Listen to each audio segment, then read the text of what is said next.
This is Beyond a Reasonable Doubt with your hosts, Mark Garrigus and Gary Smith.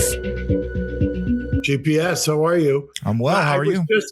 I'm great. I almost bummed your high, didn't I? But you pushed back a little bit on it. Yeah. I mean, no, I don't think you would have bummed my high at all. You were about to announce why you were pissed off about something. I would have loved to have heard that. That's okay. Let's start with some video, though, and see if we can get demonetized again. All right, let's do it.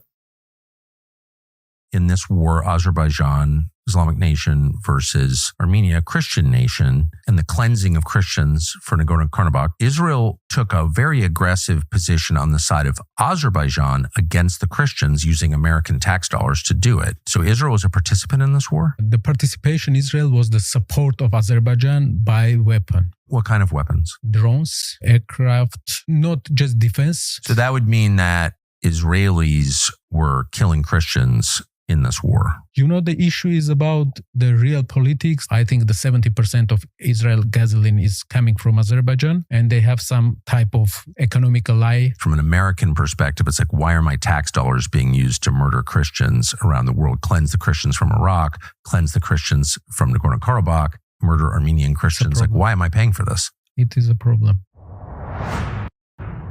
And by the way, that gentleman his dad is being held right now as a prisoner in Armenia. There's a wild crackdown by the government of Armenia, and people might want to say why with that unreasonable doubt, because there is Bob Amsterdam, who is very well known in international circles as a lawyer, has signed on to represent the detainee who's being detained in Armenia. And it's a wild connect the dots that Tucker is now doing. There's also a Candace Owens video that's out there where she's talked about it. I wondered, Gary, we talked about this years ago. What was happening in Artsakh, and now it seems to have finally kind of bubbled up after the 120,000 Armenians were displaced, and that was the original kind of template for ethnic cleansing. For those who watch The Young Turks, Anna Kasparian has gone off about it. It's really something, and it's amazing the strange bedfellows that are made just in terms of people who now are interested in this. Yeah, certainly. I mean, this is the kind of thing I used to be sent by Adam, not so much by you, but it's certainly crossed. Right. I mean, I guess the Armenian hook is what brings me into it, but it brings you into, as you said, strange bedfellows, people that would not typically be clips that you would be sending me. You sent me that clip last night without comment, and I watched it and knew that you wanted it and wanted to play it on the show.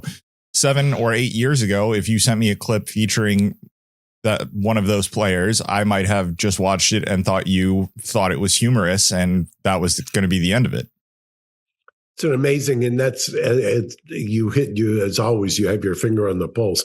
It's amazing how perspective and which tribe, so to speak, you're affiliated with tends to be the way you view the world. And it's one of the things you have to, my father used to tease me looking over my shoulder. I think about when I told him I was majoring in sociology and anthropology, and he used to say that in a nickel will get you a cup of coffee. But one of the things that in cultural anthropology, at least in the sociology studies that we did, that we tended to look at is when you look at tribes. Literally, we used to study West African tribes and societal structures.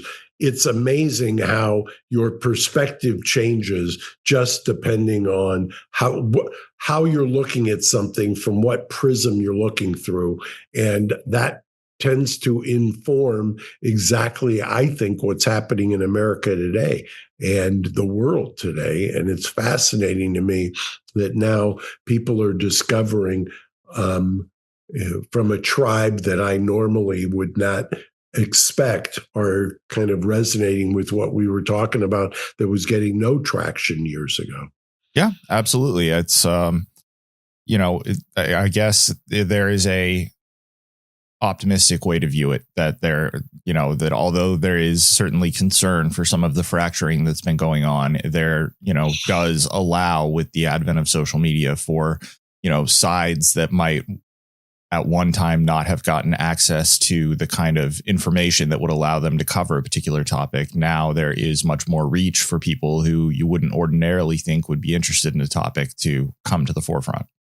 Yeah, that's kind of, I used to have the argument with Dr. Drew about the death of liberal arts. And, Drew, like I, went to a small liberal arts college, and that was kind of chic in the 70s, I suppose. And then it's kind of fallen away. Both of us were kind of lamented recently, in recent years, how that has fallen out of favor, so to speak. But there is something to be said for this idea of social media allowing kind of this wide, expansive range of viewpoints that before you wouldn't, you were in your tribe or your own echo chamber, and you wouldn't step outside of it.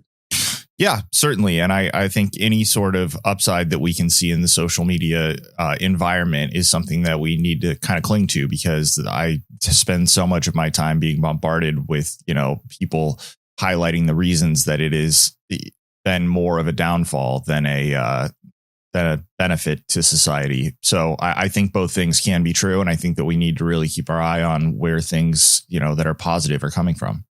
Yeah, I agree. Do you have another video clip that we were going to play as well? I do. I have one more here. Let me just get it queued up. And in this, we, the jury, on the issues joined, find in favor of the plaintiff, Abigail Zwerner, and assess her damages at $10 million.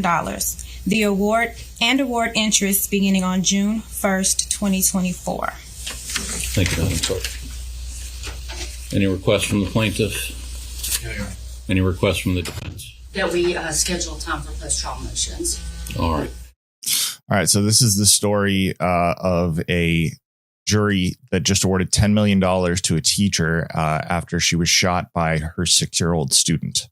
This comes out of Virginia, and basically it was a case against a vice principal who had reportedly been warned several times that the student had a gun and, was bringing a gun to school on more than one occasion. And eventually this tragedy ended, and this teacher, bullet still lodged in her body, from what I've read, was just awarded $10 million.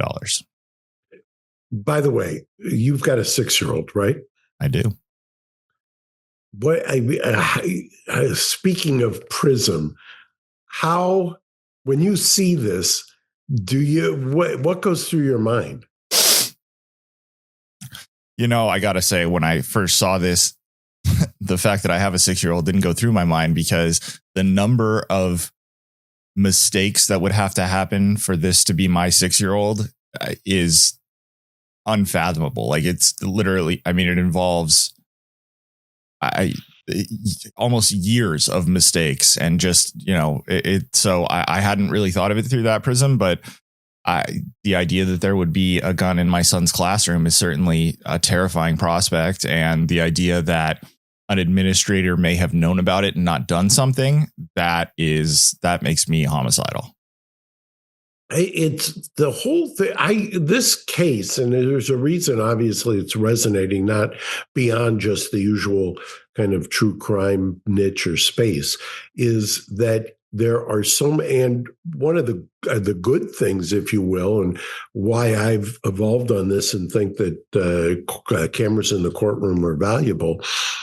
If you watch some of the testimony, and there's a link to the teacher's lawyer's closing, if you can find while I'm talking about this, where he talks about, it's funny you say that, Gary, because he kind of talked about all the things that you had to just ignore in order to get to the point where a 6-year-old could shoot somebody in a school where there were every red flag seemingly possible, and either ignored, dismissed, minimized. And I know that there's, to some degree, sometimes people can argue, well, hindsight's 2020, but the evidence as it came out, the testimony as it came out. I mean, there was one thing that just kills me when somebody had said, I think check his clothing, and they said, he's got little pockets, was one of the responses, which is also astonishing to me. Yeah, that's a ridiculous thing to say out loud. I have a hard time really understanding how anyone could, in good conscience, say something like that. I mean, it's just once there is a credible, assessment that might be a possibility, it certainly should fall on school administrators to at least investigate the claim. That's kind of my thought as well. I don't understand what's happening. When you take your kid to school, there's a heightened duty, if you will, when you ride on a common carrier. They have, because they're taking the public, so to speak. So they've got a heightened kind of responsibility. Can you imagine what it should be for the school in this kind of situation? Now, let's separate that from the parents for a sec. And just to your point, there has to be this almost unfathomable series of, I don't know what you want to call it. Mistakes at best. I mean, I don't know, just negligence, dereliction of duty. I don't know which term applies either, but like the number of things that I would have to do wrong for the administrator to get warned that there was a possibility that this was the case with my child. That's why I'm having trouble placing myself in the shoes of the parents of this 6-year-old, because it's just. Yeah, because it's the definition of almost unimaginable. Exactly. And the interesting, from a lawyer standpoint, if you're analyzing this civil case went before the criminal case. There is a criminal case still pending. Normally what would happen is you would move to stay the civil case, but apparently, I think, I'm just going to speculate wildly here without having any detailed information. I have on occasion allowed the civil case to go and not to stay it because I wanted to use the discovery process in the civil matter, which is more robust than criminal. In fact, it's interesting that I noticed that this past week, people are revisiting the almost absolute prohibition against pretrial depositions in criminal cases. Well, you get that in a civil case. So in a civil case, you could take depositions and surrounding the same set of facts. You could propound discovery around the same set of facts. The lawyer's got to be highly confident, though, that you're covered criminally, because be careful what you wish for. You could get hoisted on that petard. Yeah. I'll put a link to the closing in the YouTube description, because I just found it and it's an hour and 3 minutes long, and there's just no way that I'm going to be able to chop something up that you're going to be happy with. But it does a good job, and it's somebody who likes watching those things. It's a fascinating closing, and it also, he goes through the facts and everything else. One of the other things that was interesting this week, also in the legal world, were the arguments at SCOTUS over tariffs, and that's played repeatedly on C-SPAN. And for those who don't know, there is a challenge to President Trump's imposition of the tariffs. And interestingly, they didn't mention it when I listened, at least. And I think I listened to almost all of the oral arguments. Maybe it was my guess is in the briefing somewhere, but it wasn't brought up during the oral arguments. Chief Justice Roberts, during Obamacare, which one of the seminal decisions there was 5-4, he had recharacterized in Obamacare the idea of a tax to save Obamacare. That same kind of an argument is being used in the arguments, although he didn't invoke that, Alito, in some of the questions he was doing. Gorsuch, it looks like to me, appears to be I hate to use the term wild card, but I will. I think people had assumed that he was going to be in the 4. I can see where Gorsuch may be the the author of the opinion, or at least in the majority in this case, and has his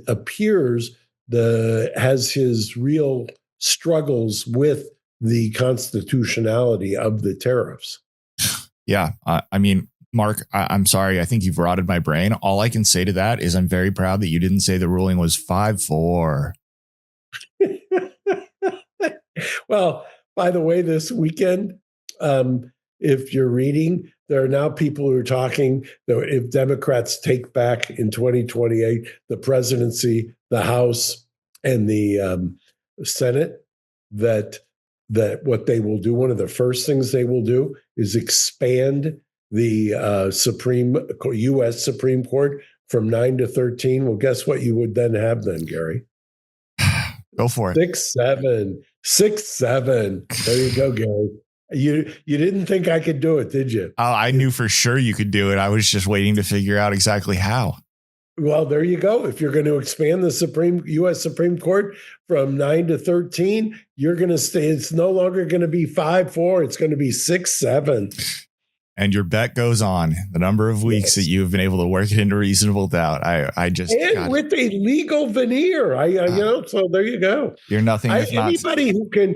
I'm looking for the comments. Anybody who can work 6-7 in merch, and I'm not limited to just one.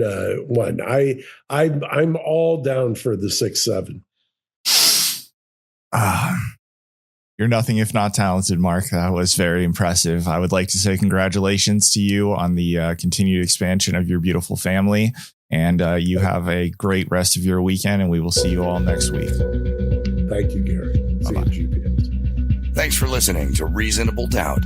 Subscribe on YouTube at youtube.com/Reasonable Doubt Podcast.